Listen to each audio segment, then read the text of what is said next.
വ്യഭിചാരം ചെയ്യുന്നവൻ അവനാകുന്ന ദേവാലയം നശിപ്പിക്കുന്നു, അത് പാപപങ്കിലമാക്കുന്നു, ദേവാലയം തള്ളിത്തകർക്കുന്നുവെന്ന് ബൈബിളിൽ എഴുതപ്പെട്ടിരിക്കുന്നു. ഇതിനെക്കുറിച്ച് പ്രഭാഷകൻ പറയുന്ന ഒരു ഭാഗം ഒന്ന് വായിച്ചു കേൾപ്പിക്കാം. പഴയ നിയമത്തിലെ പ്രഭാഷകന്റെ പുസ്തകം 23-ാം അധ്യായം 16-ാം വാക്യം കേട്ടുകൊള്ളുക. വികാരം കൊണ്ട് ജ്വലിക്കുന്ന ഹൃദയം ആളുന്ന തീയാണ്. സഹോദരങ്ങളെ, വികാരം കൊണ്ട് ജ്വലിക്കുന്ന ഒരു വ്യക്തിയെ കണ്ടുമുട്ടുന്നത് വിചാരിക്കുക, അല്ലെ നമ്മളാണെന്ന് വിചാരിക്കുക. അതാളുന്ന തീയാണ്. എന്താ ആളുന്ന തീക്കുള്ള പ്രത്യേകത? ഒന്ന്, അത് കത്തിത്തീരുന്നത് വരെ കത്തും, ശരിയല്ലേ? രണ്ട്, അടുത്ത് വരുന്ന വസ്തുക്കള് കത്തുന്നതാണെങ്കിൽ അതിനെയും കത്തിക്കും, അതാണ് ആളുന്ന തീയെ. മൂന്ന്, അടുത്തു വരുന്നത് കത്താൻ സാധ്യതയില്ലെങ്കിൽ പൊള്ളലോ പോർലോ ഏൽപ്പിക്കും, ഇതാണ് ആളുന്ന തീയെങ്കിൽ അത് തന്നെയാണ് വ്യഭിചാരി. അവൻ നശിക്കും, അവന്റെ കണ്ണും കൈയും കാലും അനേകരെ നശിപ്പിക്കുവാൻ വേണ്ടി ഓടി നടക്കും. അവനെയാണ് ബൈബിള് വ്യഭിചാരി എന്ന് വിളിക്കുന്നത്. ആളുന്ന തീയാണവൻ. ഇനി അടുത്തത് വ്യഭിചാരിയുടെ ലക്ഷണങ്ങൾ പഠിപ്പിക്കുന്നു. വ്യഭിചാരിക്ക് എല്ലാ പൂവും മധുരിക്കും എന്ന് പറഞ്ഞാൽ അവന് പ്രായഭേദമില്ല. അമ്മയെന്നോ സഹോദരിയെന്നോ ബന്ധുക്കളെന്നോ വേണ്ടപ്പെട്ടവരെന്നോ അയൽക്കാരെന്നോ വ്യഭിചാരിക്ക് നോട്ടമില്ല. പ്രായഭേദമന്യേ എല്ലാവരെയും ദുഷിച്ച ചിന്തയോടെ ഈ ആഗ്രഹത്തോടെ സൂത്രത്തിലും പരസ്യമായിട്ടും സമീപിക്കുന്നവനാണ് വ്യഭിചാരി. വീണ്ടും വിവാഹം കഴിച്ചു ഭാര്യയ്ക്ക് ഭർത്താവുണ്ട്, ഭർത്താവിന് ഭാര്യയുണ്ട്. വ്യഭിചാരിയുടെ ലക്ഷണം, ആരാണ് എന്നെ കാണുക? ആരും കാണുന്നില്ലെങ്കിൽ പാപത്തിന് സമ്മതിക്കുന്നവനാണ് വ്യഭിചാരി. രണ്ട്, ഇരുട്ടെനിക്ക് മറയാണ്, രാത്രിയാണെങ്കിൽ പാപത്തിന് സമ്മതിക്കുന്നു, അവനാണ് വ്യഭിചാരി. മൂന്ന്, ഭിത്തികൾ എന്നെ ഒളിപ്പിക്കുന്നു, മുറിക്കുള്ളിലാണെങ്കിൽ ഈ പാപത്തിന് സമ്മതിക്കുന്നു, അവനാണ് വ്യഭിചാരി. നാല്, അവനിങ്ങനെ പറയുകയും പഠിപ്പിക്കുകയും ചെയ്യും, ഞാൻ എന്തിനു പേടിക്കണം, അത്യുന്നതൻ എന്റെ പാപം പരിഗണിക്കത്തില്ല. ഇത് പാപമല്ല, ഇതൊരു കുഴപ്പവുമല്ല, ഇതൊരു കുഴപ്പവുമല്ല, ജീവിതത്തിലൊരു ഭാഗമാണെന്ന് പറയുകയും പഠിപ്പിക്കുകയും ചെയ്തതിനെ സൂക്ഷിക്കുക, അവനാണ് വ്യഭിചാരി. സ്വവർഗഭോഗികളെ, പുരുഷൻ പുരുഷനുമായും സ്ത്രീ സ്ത്രീയുമായും ചെയ്യുന്ന ലൈംഗികവേഴ്ചയാണ് സ്വവർഗഭോഗം. ബൈബിള് പറയുന്നത് ദൈവത്തിന്റെ പ്രതികാരം വമിക്കുന്ന പാപം. സോദോം ഗോമോറോ നഗരങ്ങളെ ഇന്നും അഗ്നിക്കിരയായി കിടക്കുന്നു. കാരണം ഈ പാപമാണ്. ഈ ചെറുപ്പക്കാരൻ ഈ പാപത്തിന് അടിമയായത്. ഞാൻ അവരോട് ചോദിച്ചു, മോനെ എങ്ങനെയാ നീ ഇത് ആരംഭിച്ചത്? ഒരു പ്രധാനപ്പെട്ട പോയിന്റ് അവൻ എന്നോട് പറഞ്ഞു, ബ്രദറെ, അവന്റെ വളരെ ചെറുപ്പത്തില് ചില മുതിർന്നവരെ തങ്ങളുടെ ലൈംഗിക സുഖത്തിനു വേണ്ടി ഇവനെ ദുർവിനിയോഗിച്ചു. പലരായിക്കഴിഞ്ഞപ്പോൾ ഇവൻ ഈ പാപത്തിന് അടിമയായി. ഒരു വിവാഹിതനായ മനുഷ്യൻ കടന്നു വന്നു. അവൻ എന്നോട് പറഞ്ഞു, അവൻ ഈ പാപത്തിന് അടിമയാണെന്ന്. അവൻ ശരിയായി ധ്യാനിച്ചു. അവന്റെ നിരവധിയായ ഇത്തരം പാപങ്ങളെ പരിശുദ്ധ കുമ്പസാരക്കൂട്ടിൽ മറകൂടാതെ അവൻ തുറന്നു പറഞ്ഞു, എല്ലാം തുറന്നു പറഞ്ഞു. യേശു കർത്താവിന്റെ പാപം മോചിച്ചു. ധ്യാനം വഴി ധന്യനായി അവൻ വീട്ടിലേക്ക് പോയി. 1.5 മാസം കഴിഞ്ഞ് അതേ ധ്യാനമന്ദിരത്തിൽ എന്നെ കാണാൻ വന്നപ്പോൾ എന്റെ അടുത്തിരുന്ന് പ്രാർത്ഥിച്ചുകൊണ്ട് എന്റെ വീട്ടിലേക്ക് പോകേണ്ട വഴിയും എനിക്ക് ഇങ്ങോട്ട് പറഞ്ഞു തന്നു. പ്രൈസലോ. ദർശനം കാണുവാൻ അവന് വരം കൊടുത്തു. ഒരു കാലത്ത് അവൻ സ്വർഗ്ഗഭോഗി. എന്നാൽ പാപങ്ങൾ ക്ഷമിക്കുന്ന കർത്താവ് അവന്റെ പാപം ക്ഷമിച്ചുകൊണ്ട് കർത്താവ് അവന് ദർശനം കാണുവാൻ വരം കൊടുത്തു. പ്രൈസലോ, പ്രൈസലോ. അടുത്തത്, സ്വന്തം ശരീരത്തിന്മേൽ തനിയെ തൊട്ട് ലൈംഗികസുഖം ആസ്വദിക്കുവാൻ ഒരു വ്യക്തിക്കും അവകാശമില്ല. അശുദ്ധിയാണ്, പാപമാണ്. അങ്ങനെ ആർക്കെങ്കിലും ബലഹീനതയുണ്ടെങ്കിൽ നിരാശപ്പെടുവാനല്ല, എപ്പോഴും അത് തെറ്റായിട്ട് അംഗീകരിക്കണം. യേശു കർത്താവ് കുമ്പസാരം വഴി മോചനം തരുന്നതുവരെ കുമ്പസാരിക്കുകയും ബലിയർപ്പിക്കുകയും ചെയ്ത് പരിശുദ്ധാത്മാവ് നിറയുമ്പോൾ മോചനം കിട്ടും. Price the Lord. ഇനിയും ഒരിക്കല് കുടുംബജീവിതത്തിൽ ലൈംഗികതയെക്കുറിച്ച് മനസ്സിലാക്കാൻ വേണ്ടി ഒരു ചെറിയ സംഭവം പറയാം. ഒരിക്കല് ഒരു ധ്യാനത്തില് 62 വയസ്സുള്ള ഒരപ്പാപ്പനും 60 വയസ്സുള്ള ഒരു അമ്മാമ്മയും ധ്യാനിക്കാൻ വന്നു കേട്ടോ. അമ്മാമ്മ 62. ഇവർ രണ്ടുപേരും ധ്യാനിക്കാൻ വിടാൻ കാരണം 25 വർഷമായിട്ട് രണ്ടുപേരും പിണങ്ങി ഒരു വീട്ടിൽ തന്നെ കഴിയുകയാണ്. 25 വർഷമായിട്ട് മിണ്ടാറില്ല. തമ്പുരാനെ പാപ്പ അല്ലേ, ഈ അപ്പാപ്പ മുറ്റ അല്ലേ, അമ്മാമ്മയുടെ മുഖത്ത് നോക്കൊന്ന് ചിരിച്ചിട്ടില്ലെന്ന് 25 വർഷമായിട്ട് അമ്മാമ്മയും അപ്പാപ്പനും അങ്ങോട്ടും ഇങ്ങോട്ടും. ഞാൻ അമ്മാമ്മയെ വിളിച്ച് രഹസ്യമായിട്ട് ചോദിച്ചു, അമ്മാമ്മ എന്താ കാരണം? അമ്മാമ്മ എന്നോട് രഹസ്യമായിട്ട് പറഞ്ഞതാ, മോനെ 25 കൊല്ലം മുമ്പ്, അതായത് അമ്മാമ്മയുടെ 35-ാമത്തെ വയസ്സിൽ ചേട്ടന് 37, 7 പിള്ളേരായി. അമ്മാമ്മ തീരുമാനിച്ചു, ഇനിയും ഇടിയാനോട് പിണങ്ങിയില്ലെങ്കിൽ ഞാൻ ഇനിയും പ്രസവിക്കേണ്ടി വരും, പിണങ്ങിയേക്കാം. ഇതാ കാരണം. ചിരിക്കൊന്നും വേണ്ട, പെമ്പിള്ളേർ ഇരിക്കാൻ വേണ്ടി എന്ന് പറഞ്ഞതല്ല, ചിരിക്കാൻ വേണ്ടി പറഞ്ഞതല്ല. ഭാര്യ ഭർത്താക്കന്മാരെ ശ്രദ്ധിച്ചോണം, നിങ്ങളോടായി പറയുന്നത് കേട്ടോ. ഏത്ര അമ്മാമ്മയുള്ള അമ്മാപ്പനാണ് ശ്രദ്ധിച്ചോണം, ശ്രദ്ധിച്ചിരിക്കുക. അതായത് 1 കൊറിന്തോസ് 7:4 വായിക്കുക. എല്ലാ കുടുംബജീവിതക്കാരും മനസ്സിലാക്കിക്കോണം. ഭാര്യയുടെ ശരീരത്തിന്മേൽ അവൾക്കല്ല അധികാരം, അവളുടെ ഭർത്താവിനാണ്.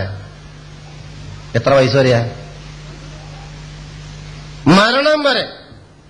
വിവാഹബന്ധത്തിന് പ്രായപരിധിയില്ല. ബൈബിൾ പറയുന്നു, ഒരു ഭാര്യയുടെ ശരീരത്തിന്മേൽ തനിയെ പാപം ചെയ്യാൻ നമുക്ക് അവകാശമില്ല. പക്ഷെയോ മരണം വരെ അവളുടെ ശരീരത്തിന്മേൽ അവളുടെ ഭർത്താവിന് അധികാരമുണ്ട്. അത് നിഷേധിക്കുന്ന ഭാര്യ തെറ്റ് ചെയ്യുന്നു, തെറ്റ് ചെയ്യിക്കുന്നു. അതുപോലെ തന്നെ ഭർത്താവിന്റെ ശരീരത്തിന്മേൽ അവൻ അധികാരമില്ല.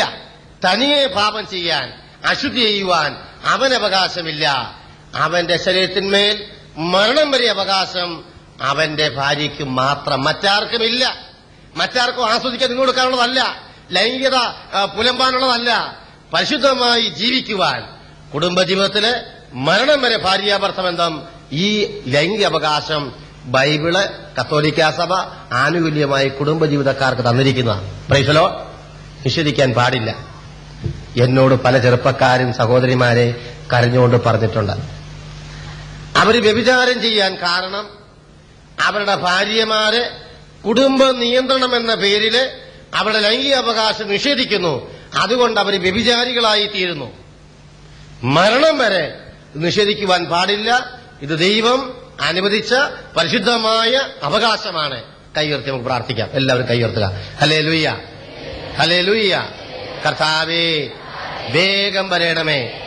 ഞങ്ങളുടെ പരിശുദ്ധമായ കുടുംബജീവിതത്തെ നവീകരിക്കുവാൻ നാഥ വേഗം വരണമേ. എല്ലാ ഭാര്യാഭർത്താക്കന്മാരെയും നവീകരിക്കുവാൻ യേശു കർത്താവേ, പരിശുദ്ധാത്മാവ് വഴി വേഗം വരണമേ. Hallelujah, hallelujah, hallelujah. യേശുവേ, യേശുവേ, യേശുവേ, യേശുവേ, യേശുവേ, യേശുവേ സ്തോത്രം, യേശുവേ നന്ദി, യേശുവേ സ്തോത്രം. Price the Lord. അടുത്തത് കള്ളന്മാരെ, സ്വർഗത്തിൽ കയറ്റാത്ത മറ്റൊരു കൂട്ടരെ കള്ളന്മാരെ സ്വർഗത്തിൽ കയറ്റുകയല്ല കേട്ടോ. ഒരിക്കല് ഒരു ധ്യാനത്തിൽ ഒരു ചെറുപ്പക്കാരൻ എന്നോട് പറഞ്ഞത്, അവൻ ചിലതൊക്കെ മോഷ്ടിക്കും. ഞാൻ ചോദിച്ചു, എടാ മോനെ, നീ ഇതെങ്ങനെയാ തുടങ്ങിയത്? എന്തൊരു തുടക്കമുണ്ടല്ലോ. അവൻ പറഞ്ഞത്, അതെന്റെ അപ്പന്റെ അനിയൻ പഠിപ്പിച്ചതാ. ഞാൻ ചോദിച്ചു, നിന്റെ അപ്പന്റെ അനിയനെ മോഷ്ടിക്കാൻ പഠിപ്പിക്കുന്ന ട്യൂട്ടോറിലോ വല്ലതും ഉണ്ടോ? അവൻ പറഞ്ഞു, എന്റെ അപ്പന്റെ അനിയനെ വീട്ടിൽ എന്തെങ്കിലും സാധനം ആവശ്യമുണ്ടെങ്കിൽ പകല് പോയി നോക്കി വെക്കും, ആരുടെ പറമ്പിലുണ്ടാതെ. ഏതാ, കൊലയോ തേങ്ങായോ അല്ലെ ഓടോ എന്തെങ്കിലും ആകട്ടെ, നോക്കി വെക്കും. സന്ധ്യ മയങ്ങിക്കഴിയുമ്പം ചേട്ടന്റെ മകനെയും കയ്യെ പിടിച്ചോണ്ട് പോയി അത് അവന്റെ കൈ കൊടുത്തു വിടും. പലതവണയായി കഴിഞ്ഞപ്പോ ചേട്ടന്റെ മോന് മനസ്സിലായി, നല്ല പണിയാണല്ലോ, വെയിലും കൊള്ളണ്ട, 10 രൂപ കയ്യിൽ വിരിക്കും, പണിക്കും പോകണ്ട. അങ്ങനെ അവൻ മോഷ്ടിക്കുന്നവനായി മാറി. 4ാം ക്ലാസ്സിൽ പഠിക്കുന്ന പിള്ളേരുടെ അവസ്ഥയിൽ മാതാപിതാക്കളെ അവരെ ശരിയായ രീതിയിൽ നയിക്കുന്നില്ലെങ്കിൽ കുഞ്ഞുങ്ങൾ തെറ്റിലേക്ക് വീഴും. പ്രഭാഷകന്റെ പുസ്തകം പറയുന്നത്, കുഞ്ഞുങ്ങളുടെ മനസ്സിൽ തെറ്റും ശരിയും കെട്ടുപിണഞ്ഞു കിടക്കുക. ആ കൊച്ചു പിള്ളേരുടെ മനസ്സിൽ തെറ്റും ശരിയും കെട്ടുപിണഞ്ഞു കിടക്കുക. ഇവർക്ക് അറിഞ്ഞുകൂടാ തെറ്റേതാ ശരി ഏതാന്നറിയാവോ? അറിയാൻ മേല. ബൈബിൾ പറയുന്നത്, മാതാപിതാക്കളുടെ ശിക്ഷണം ഈ തെറ്റും ശരിയും വേർതിരിക്കുന്നതിന് നല്ലതാ. 4ാം ക്ലാസ്സിൽ പഠിക്കുന്ന തോമസ് കുട്ടി മായം സ്കൂള് വിട്ട് ഇങ്ങനെ നടന്നു പോകാന്ന് വിചാരിച്ചു. അവൻ വരുമ്പം ചാക്കോച്ചന്റെ പറമ്പിലെ ഒരു തേങ്ങ കിടക്കുന്നു. അവൻ തേങ്ങായെ നോക്കി ഒന്ന് ചിരിച്ചു. കാരണം അമ്മച്ചി തേങ്ങായ്ക്ക് ഭയങ്കര ഇഷ്ടമാണെന്ന് അവനറിയാം. ഈ തേങ്ങ അന്യന്റെ പറമ്പിൽ നിന്ന് അവൻ കയ്യിലെടുത്തു. നേരെ വീട്ടിൽ വന്നപ്പം അമ്മച്ചിയേന്ന് വിളിച്ചു. അമ്മച്ചി എത്തി നോക്കി, എന്താ പതിവില്ലാത്തൊരു വിളി. നോക്കിയപ്പോ കയ്യിലൊരു തേങ്ങ. അമ്മച്ചിയുടെ മുഖത്ത് വല്ലാത്ത ഒരു ചിരി. കുഞ്ഞിനെ കണ്ടിട്ടാണോ തേങ്ങ കണ്ടിട്ടാണോ? തേങ്ങ കണ്ട് ചിരിച്ചതാ. മറ്റേതവൻ എത്ര അമ്മച്ചിന്ന് വിളിച്ചാലും ഇവർ കയറി വാടാന്നേ പറയത്തുള്ളൂ. തേങ്ങ കണ്ടോ ഭയങ്കര ചിരി. അവനും പിടികിട്ടി അമ്മച്ചിയെ കയ്യിലെടുത്തെന്ന്. വന്നു, അമ്മച്ചി തേങ്ങ വാങ്ങിച്ച് വെച്ചേച്ചും കുഞ്ഞൊരു ഉമ്മയും കൊടുത്തു, 10 പൈസ മുട്ടായി മേടിക്കാനും കൊടുത്തു. നാളെ പറമ്പിൽ തേങ്ങ ഇല്ലെങ്കിൽ തെങ്ങ് കയറാവുന്ന ഇട്ടോണ്ട് വരും. ശരിയല്ലേ? ബൈബിള് പറയുന്നു, കുഞ്ഞുങ്ങളുടെ മനസ്സിൽ തെറ്റും ശരിയും കെട്ടുപിണഞ്ഞു കിടക്കുക. മാതാപിതാക്കളെ, മുതിർന്നവരെ, അധ്യാപകരെ, നമ്മുടെ ശിക്ഷണം ഈ തെറ്റും ശരിയും വേർതിരിക്കുവാൻ നല്ലതാ. പ്രൈസലോ. ശിക്ഷണം വേണം, എങ്കിലേ തെറ്റുശരിയും വേർതിരിക്കത്തുള്ളൂ. ആരും ഒന്നും മിണ്ടാതിരുന്നാലേ തെറ്റുശരിയും വേർതിരിക്കപ്പെടത്തില്ല. ശരിയല്ലേ? കള്ളന്മാരെ ദൈവരാജ്യത്തിന് വെളിയിൽ. മറ്റുള്ള വസ്തുക്കൾ മോഷ്ടിക്കുക, മോഷ്ടിക്കുവാൻ പ്രേരിപ്പിക്കുക, അതിന് കൂട്ടുനിൽക്കുക ശാപദോഷമാണ്. കൈയുയർത്തി നമുക്കൊന്ന് പ്രാർത്ഥിക്കാം. Hallelujah, hallelujah. അത്ഭുതങ്ങളാലും അടയാളങ്ങളാലും ഞങ്ങളുടെ ദേശത്തെ ഉണർത്തുവാൻ, പരിശുദ്ധാത്മാവിനാൽ നിറയ്ക്കുവാൻ ഞങ്ങളെ എല്ലാം ഇവിടെ വിളിച്ചുകൂട്ടിയ നല്ല ദൈവമേ, നല്ല ദൈവമേ, അനുഭവം ഞങ്ങൾക്ക് നൽകണമേ. ഹല്ലേലൂയ. യേശുവേ, തെറ്റും ശരിയും വേർതിരിക്കുവാൻ ആവശ്യമുള്ള എല്ലാ വചനങ്ങളും ഞങ്ങളുടെ മേൽ അങ്ങ് വർഷിക്കണമേ. Hallelujah, hallelujah. യേശുവേ നന്ദി, യേശുവേ സ്തോത്രം. അപ്പോൾ മദ്യപന്മാരെ, ബൈബിൾ എഴുതിച്ചിരിക്കുക, മദ്യപന്മാരെ ദൈവരാജ്യത്തിന് വെളിയിൽ. മായത്തെ ചേട്ടന്മാര് 2 ചോദ്യം എന്നോട് ചോദിക്കാനിരിക്കുക. മദ്യപാനം പാപമാണ്, സമ്മതിക്കാം. 2 ചോദ്യത്തിന് ഉത്തരം വേണം. ഒന്ന്, കാനായിലെ കല്യാണം അല്ലേ? കാനായിലെ കല്യാണത്തിന് ആദ്യ ഉത്തരം. അതായത് ബൈബിളിനെ നമുക്ക് 2ആയിട്ട് തിരിക്കാം. നിങ്ങൾ പറയും, അതെ 2ആയിട്ട് തിരിക്കാം, പഴയ നിയമം പുതിയ നിയമം. അതെ, ഞാൻ മറ്റൊരു രീതിയിൽ തിരിക്കാൻ പോവുക. അതായത് പന്തക്കസ്താ ദിനത്തിന് മുമ്പുള്ള യഹൂദ ചരിത്ര പശ്ചാത്തലമെന്നും പന്തക്കസ്താ ദിനത്തിന് ശേഷമുള്ള പരിശുദ്ധാത്മാവിന്റെ കാലഘട്ടമെന്നും 2ആയിട്ട് തിരിക്കാം. മനസ്സിലായല്ലോ? 1 സഭയുടെ കാലം, 2 ആദ്യത്തേത് 1 യഹൂദ ചരിത്ര പശ്ചാത്തലം.